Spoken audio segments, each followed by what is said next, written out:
Hello dear student, Pharma Sapiens Institute की YouTube family में आपका स्वागत है। नमस्कार डियर स्टूडेंट, आज हम आपके लिए एक इंपॉर्टेंट टॉपिक लेकर आए हैं जिसमें बच्चों पे एक बहुत बड़ा डाउट बना रहता है कि इस मटेरियल को कहां यूज करेंगे, उस मटेरियल को कहां यूज करेंगे और वो मटेरियल क्या है। ठीक है, ये पहले आपको जानना जरूरी है। सबसे पहले टॉपिक का जो पार्ट है उसका नाम होता है फ्लो प्रमोटर। ध्यान से सुनिएगा, फ्लो प्रमोटर। फ्लो प्रमोटर का सबसे बड़ा यूज अगर हम देखें तो पूरी फार्मास्यूटिक्स में कहां होता है। सबसे बड़ा यूज पूरी फार्मास्यूटिक्स में होता है, उसका सीधा आंसर है मैक्सिमम इसका यूज होता है टैबलेट प्रिपरेशन पे। कहां होता है बेटा इसका? Tablet preparation. टैबलेट की प्रिपरेशन या तो टैबलेट की मैन्युफैक्चरिंग के लिए जब हम जाते हैं तो उसमें सबसे बड़ा रोल प्ले करता है। समझिएगा, फ्लो प्रमोटर क्यों पड़ा? सबसे पहला क्वेश्चन तो यही होना चाहिए। और अगर फ्लो प्रमोटर का नाम है तो वो किस तरीके से फ्लो को प्रमोट करेगा और कहां कहां करेगा, ये भी एक अपने आप में काफी बड़ा क्वेश्चन बनना चाहिए और होता भी है। ध्यान से सुनिएगा, फ्लो प्रमोटर टैबलेट मैन्युफैक्चरिंग में यूज तो करते हैं लेकिन किस किस डिपार्टमेंट में कहां यूज करते हैं ये सबसे पहले जानना जरूरी है। समझिएगा, हमारे पास जब भी हम टैबलेट्स की प्रिपरेशन करते हैं तो आपको ये नॉलेज होगा पहले से कि हम टैबलेट कौन से मटेरियल की बनाते हैं। उसके लिए ग्रेन्यूल्स नाम का एक मटेरियल होता है, ठीक है, जो पाउडर का ही डेरिवेटिव कह सकते हैं इसे।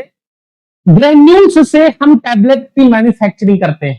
ठीक है, समझिएगा, ग्रेन्यूल्स जो होते हैं इनको आप इस तरीके से समझिए कि इसमें छोटे छोटे इस तरीके से पार्टिकल्स हैं ग्रेन्यूल्स के,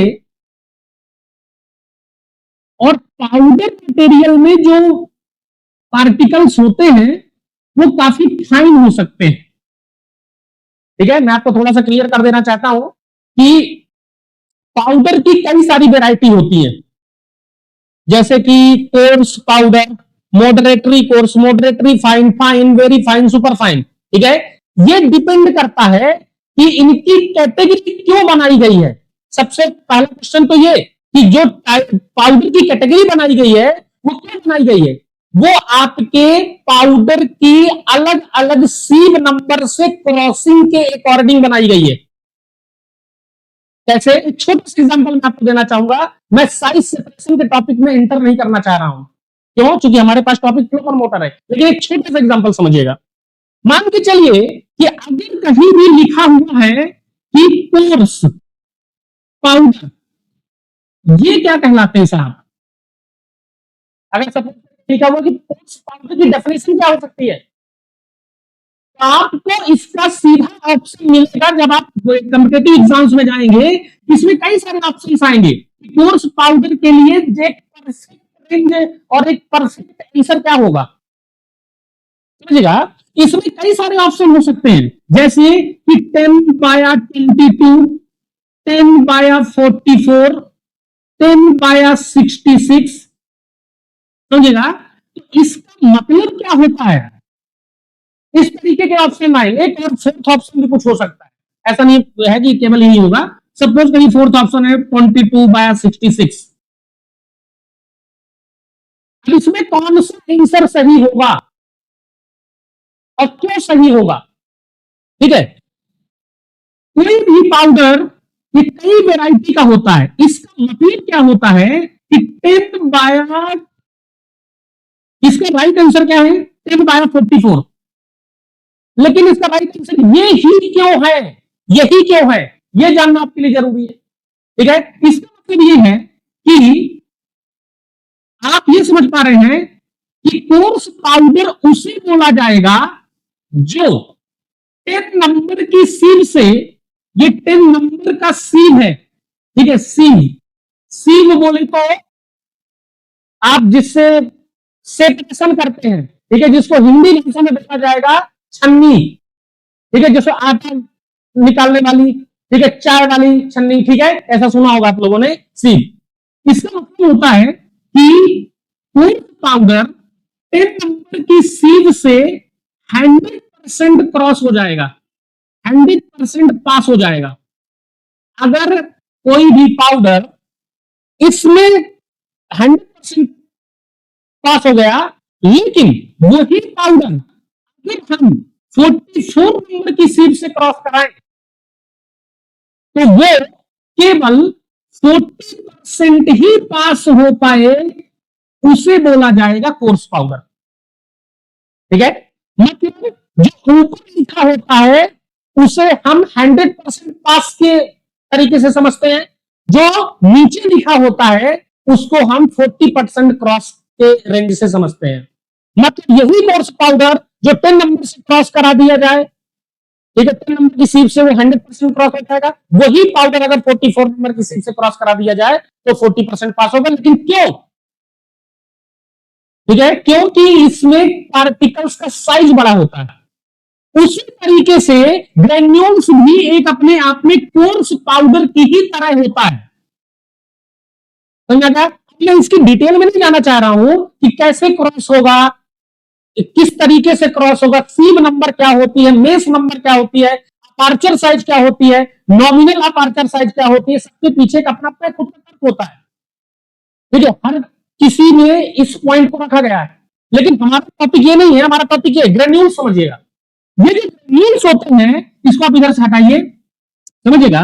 ये जो ग्रेन्यूल्स होते हैं, ये ग्रेन्यूल्स से ही टैबलेट बनता है, और ग्रेन्यूल्स को आप ऐसे समझ सकते हैं, ये कोर्स पाउडर की ही तरह होता है, इसीलिए मैंने हल्का सा आपको एक्सप्लेनेशन दिया। ठीक है, अब सुनिए, इस ग्रेन्यूल्स को हम टैबलेट की पंचिंग करने के लिए इसको होपर में लाते हैं। कहां लाएंगे? होपर में लाएंगे। ठीक है, होपर में इस ग्रेन्यूल्स को ऊपर से डाला जाता है, फिर ये आप इसका जो पैनल है, मशीनरी सिस्टम, ग्रेन्यूल्स यहां से क्रॉस होके आपका नीचे पहुंचने की कोशिश करेगा और नीचे पहुंचेगा। ये यहां ये ग्रेन्यूल्स आपका डाई में गिराया जाता है, यहां लगी होती है डाई। डाई का मतलब होता है कि जो टैबलेट को शेप प्रोवाइड कराती है। पूरे फार्मास्यूटिक्स में दो तरीके की डाई होती है, ठीक है, एक ये वाली डाई, एक ये वाली डाई। ये डाई क्या है? ये एक तरीके का कलरिंग एजेंट है। कलरिंग एजेंट मतलब और लगा लो, हर सफेद बाल काला बना लो। ठीक है, ये वो वाली डाई है। ये डाई क्या है? ये टैबलेट की शेप प्रोवाइड कराने के लिए इस डाई का यूज किया जाता है। ठीक है, सबको पता है, लेकिन रिवीजन करना अपना काम है, समझिए। फिर इसके ऊपर आता है पंच। इसके ऊपर क्या आता है? पंच। पंच का काम होता है कि जो टैबलेट के ऊपर प्रेशर जनरेट करता है। मतलब आप इस तरीके से समझ सकते हैं, जैसे ये हमारी मार्कर है, ठीक है, इस ये पंच है और नीचे वाला ये क्या है? डाई है। ये पंच आपका डाई के ऊपर अटैक करेगा, तो एक तरीके का कंप्रेशन जनरेट होगा, एक प्रेशर जनरेट होगा, और डाई जिस शेप की होगी टैबलेट उसी शेप में बन जाएगी। इंडियन फार्माकोपिया ये कहती है कि टैबलेट को बनाने के लिए 6 टाइप्स की डाई अलाउ होती है। कितनी टाइप की बेटा? 6 टाइप की। टैबलेट को बनाने के लिए रजिस्टर्ड डाई बनाई गई हैं। जैसे आपको एक दो एग्जांपल बता देता हूं मैं, जैसे कि राउंड, सिलिंड्रिकल, डिस्क, ओवल, या आपके पास बाइकॉन्वेक्स, इस तरीके की डाई होती है। ठीक है, तो एक अपने आप में एक अलग कहानी है वो। अब समझिएगा, यहां से हम आते हैं, ये ग्रेन्यूल्स आपका डाई में होता है, ये ग्रेन्यूल्स आपके डाई में होता है। फिर पंच ने ग्रेन्यूल्स के ऊपर अटैक किया। जब अटैक करेगा उसे हम क्या बोलेंगे? कंप्रेशन। जब अटैक करके दूर चला जाएगा हम उसे बोलेंगे ejection. Attacking and ejection, attack किया फिर इजेक्ट किया, आप समझिए। तो इस दौरान टैबलेट प्रिपेयर हो जाती है, इस दौरान टैबलेट प्रिपेयर हो जाती है, ठीक है। लेकिन समस्या कहां आती है, प्रॉब्लम कहां आता है कि कई बार क्या होता है बेटा कि ग्रेन्यूल्स अपनी प्रॉपर फ्लो के साथ डाई में नहीं गिरता। क्यों नहीं गिरता? क्योंकि ग्रेन्यूल्स में मॉइस्चर होता है, मॉइस्चर होने की वजह से ये एक दूसरे से ग्रेन्यूल्स चिपक जाते हैं, एक दूसरे से ग्रेन्यूल्स क्या हो जाते हैं, चिपक जाते हैं। यहां इस तरीके से ब्लॉक कर सकते हैं।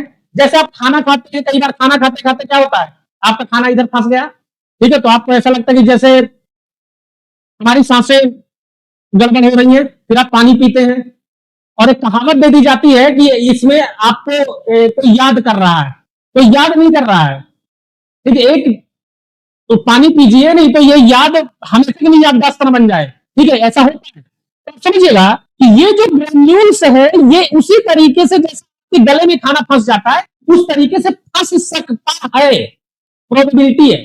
दूसरी बात, ग्रेन्यूल्स ग्रेन्यूल्स आपस में भी ज्वाइन हो सकते हैं, चिपक सकते हैं। तो क्या ये अच्छी बात है? नहीं। इसमें कहीं ना कहीं एडहेशन होगा, स्टिकिंग होगी, तो इसमें एक यूनिफॉर्म फ्लो नहीं बन पाएगा।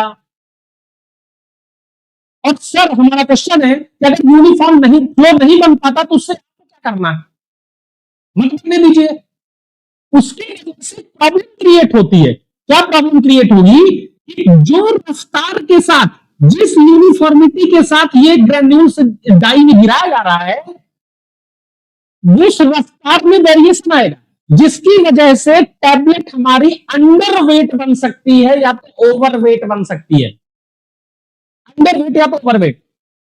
आप ये कभी नहीं चाहेंगे कि ग्रेन्यूल्स ग्रेन्यूल्स आपस में चिपके, ठीक है, पहली कहानी। अब आप दूसरे तरीके से समझिए, दूसरे तरीके से समझिए कि आपने टैबलेट के ऊपर पंचिंग कर दी, टैबलेट के ऊपर आपने पंच करवा दिया, टैबलेट प्रिपेयर हो गई, ठीक है, टैबलेट प्रिपेयर हो गई। टैबलेट प्रिपेयर होने के बाद ये पंच बाहर जाएगा, मतलब पंच ऐसा तो है नहीं कि टैबलेट बना के उसी के ऊपर इस तरीके से सटल रहेगा, उसको एक ना एक समय के बाद ऊपर जाना पड़ेगा, इजेक्ट करना पड़ेगा। इजेक्ट जब करेगा तो हो सकता है कि टैबलेट पंच से चिपक जाए, हो सकता है ये आपका है भाई साहब पंच और ये है बेटे आपके पास टैबलेट। हो सकता है कि जब पंच रिमूव करे, ठीक है, आफ्टर कंप्रेशन, तो हो सकता है कि पंच से टैबलेट चिपक सकती है, प्रोबेबिलिटी है। या तो दूसरा रास्ता है कि टैबलेट आपकी डाई से भी तो चिपक सकती है ना सर, बिल्कुल चिपक सकती है, ठीक है, ये आपकी टैबलेट है, ये डाई से भी चिपक सकती है। मतलब सोचिए एक टैबलेट बनाने में कितनी जगह इस तरीके की प्रॉब्लम आती है, और अगर इस तरीके से टैबलेट अगर आपकी एडहेयर हो रही है, चिपक रही है, स्टिक हो रही है, ग्रेन्यूल्स चिपक रहे हैं, तो टैबलेट्स में डिफेक्ट आना शुरू हो जाते हैं। क्या आना शुरू हो जाते हैं? डिफेक्ट आना शुरू हो जाते हैं। इनको दूर करने के लिए हमारे पास एक ऐसा एजेंट आया जिसका नाम है फ्लो प्रमोटर, ठीक है। फ्लो प्रमोटर का मतलब होता है जो इनके फ्लो को मेंटेन करे, फ्लो को प्रमोट करे, इनको रुकने ना दे, ठीक है। जैसे आप ये देख पा रहे हैं कि इनका फ्लो यूनिफॉर्म होना चाहिए, यहां टैबलेट चिपकनी नहीं चाहिए, यहां भी फ्लो बना होना चाहिए, यहां भी फ्लो बना होना चाहिए, हर जगह आपको फ्लो मेंटेन करके चलना है, मतलब उसको डायरेक्टली कह सकते हैं फ्लो को प्रमोट करके चलना। इसी वजह से इसमें टैबलेट के डोजेस फॉर्म में एक इंपॉर्टेंट एजेंट आया जिसका नाम है फ्लो प्रमोटर। फ्लो प्रमोटर तीन तरीके से होते हैं, पहले मैंने आपको समझा दिया कि किस तरीके से प्रॉब्लम क्रिएट होती है, फ्लो प्रमोटर कैसे। अब समझिए कि फ्लो प्रमोटर कितने टाइप से होते हैं, क्योंकि सबसे बड़ा कंफ्यूजन होता है कि कौन सा फ्लो प्रमोटर कब यूज किया जाएगा, जो मैंने लेक्चर को स्टार्ट करते टाइम आपको बता दिया था कि कंफ्यूजन होता है बच्चों में ठीक है, सेकंड और थर्ड समझिए, ठीक है, तीन तरीके से फ्लो प्रमोटर होता है। सबसे पहला आप लोगों ने सुना होगा ग्लाइडेंट, सेकंड आप लोगों ने सुना होगा एंटी एडहेरेंट, और थर्ड आप लोगों ने सुना होगा भाई साहब लुब्रिकेंट। सुना है? केवल तीन फ्लो प्रमोटर होते हैं, बाकी फोर्थ नंबर का कुछ होता ही नहीं है, सवाल ही पैदा नहीं होता। फ्लो प्रमोटर आपके तीन होते हैं, कभी टिक लगा के आइएगा अगर सिंपल क्वेश्चन पूछ लेता है, ठीक है, तो टिक लगा के आएंगे गाल, ठीक है, गाल, गाल मतलब ये गाल, ठीक है, इस तरीके से यहां फ्ले होता है, ठीक है, देखो ऐसे ऐसे थोड़ा स्मूथ रहता है, ठीक है। तो ग्लाइडेंट, एंटी एडहेरेंट, लुब्रिकेंट, का यूज कहां करना भाई साहब समझिए। ग्लाइडेंट का यूज किया जाता है, सिंपल मेरे तरीके से समझिएगा, ठीक है, बुक की लैंग्वेज पे नहीं जाइएगा, आपकी कॉन्सेप्ट क्लियर करिएगा। ग्लाइडेंट का यूज होता है ग्रैन्यूल्स और ग्रैन्यूल्स के बीच में दूरियां करना, ग्रैन्यूल्स और ग्रैन्यूल्स के बीच में दूरियां बना के रखना, मतलब यहां क्रॉस कर देना है तुम्हें, ठीक है, मतलब ग्रैन्यूल्स ग्रैन्यूल्स आपस में एडहेयर नहीं हो पाएगा, ठीक है। ये हो गया आपका ग्रैन्यूल्स के लिए यूज होता है ग्लाइडेंट। इसकी छोटी सी ट्रिक बना लो यही की यही, ठीक है, कैसे? ग्लाइडेंट से समझिए कि जी फॉर ग्लाइडेंट इक्वल टू कहां यूज होता है, ग्रैन्यूल्स और ग्रैन्यूल्स के बीच में, ठीक है। तो इसका ट्रिक हो गया तुम्हारे लिए, ठीक है, शॉर्ट तरीके से जी जी जी, क्या हो गया, जी जी जी। इसके अलावा पूरी फार्मास्यूटिक्स में ग्लाइडेंट कहीं यूज होता ही नहीं है, सवाल ही पैदा नहीं होता, ठीक है। एंटी एडहेरेंट, एंटी एडहेरेंट जो होता है इसका यूज कहां होता है, ये भी एक अपने आप में पेपर है, इसका यूज कहां होगा बेटे, ध्यान से सुनिएगा, इसका यूज होता है एंटी एडहेरेंट का, एंटी एडहेरेंट का पहला वर्ड क्या है, ठीक है, मेरे साथ साथ चलिएगा, एंटी एडहेरेंट का पहला वर्ड क्या है, ए, इसका यूज होता है टैबलेट, इसका यूज होता है बेटे टैबलेट और पंच के बीच में दूरियां बनाना।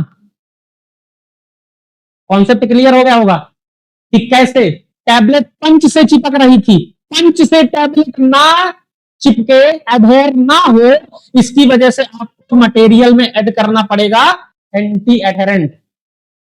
इसका ट्रिक बना लीजिए, इसका ट्रिक बना लीजिए, ठीक है, जिससे हमेशा के लिए याद रहे। इसका ट्रिक क्या था, जी जी जी, याद रहेगा। इसका ट्रिक में आ जाइए, इसकी ट्रिक में आ जाइए, A for anti adherent, T for tablet, tablet को पंच से एडहेयर नहीं होने देगा, मतलब इसे पी फॉर पंच। इसका ट्रिक याद रख लेना हमेशा के लिए, एटीपी, खत्म, क्लियर हो गया। थर्ड पॉइंट पे पहुंचो, थर्ड पॉइंट पे लुब्रिकेंट। आप फिर से दिमाग लगाओ, अब ये बताने वाली चीज नहीं है, पहले ही लेक्चर में क्लियर कर दिया गया कि टैबलेट को तीन जगह का प्रॉब्लम आता है। फर्स्ट ग्लाइडेंट में क्लियर है, सेकंड एंटी एडहेरेंट में प्रॉब्लम सॉल्व होगा, एंटी एडहेरेंट वाला, पंच में इशू जो क्रिएट हो रहा था वो खत्म करेगा। लुब्रिकेंट का यूज कहां है, एक ही जगह बची हुई है, टैबलेट डाई से भी तो चिपक रही थी, टैबलेट डाई से चिपक रहा था, इस वजह से डाई से ना चिपके, इस वजह से आप मटेरियल में डालना पड़ता है लुब्रिकेंट, ठीक है। लुब्रिकेंट का काम क्या होता है, लुब्रिकेंट से पकड़िए, लुब्रिकेंट का पहला वर्ड एल, ठीक है, एल। इसके बाद इसका यूज कहां होगा, इसका यूज होगा टैबलेट को डाई से दूर रखता है, काम खत्म, टैबलेट को डाई से दूर रखेगा, मतलब इसका ट्रिक बना लीजिए, एल टी डी, शॉर्टकट कर लीजिए, एल टी डी, खत्म, ठीक है। अब आपके पास एक शॉर्ट पैटर्न है, ठीक है, पूरी तरीके से छोटा सा ट्रिक बन गया है। अब आप किसी भी कॉम्पिटिटिव एग्जाम्स में, चाहे वो जीपैट हो, नाइपर हो, drug inspector, UPSC, DI, government pharmacist में ये क्वेश्चंस बनते रहते हैं, लेकिन कॉन्सेप्ट क्लियर करना हमारे लिए जरूरी है इतनी सारी कंफ्यूजन क्रिएट करने से अच्छा है कि इसको अपन ने एक छोटे पैमाने से समझ लिया है कि सबसे पहले ग्लाइडेंट मतलब जी, एंटी एडहेरेंट मतलब ए, लुब्रिकेंट मतलब एल। इसका यूज कहां होगा बेटे? इसका यूज होगा ग्रेन्यूल्स और ग्रेन्यूल्स के बीच में। इसका यूज होता है आपका टैबलेट एंड पंच के बीच में। इसका यूज होगा टैबलेट और डाई के बीच में। क्लियर होगा कहानी? ये इनके मेन एप्लीकेशंस होते हैं। इसमें कई सारे एग्जांपल्स आ जाते हैं।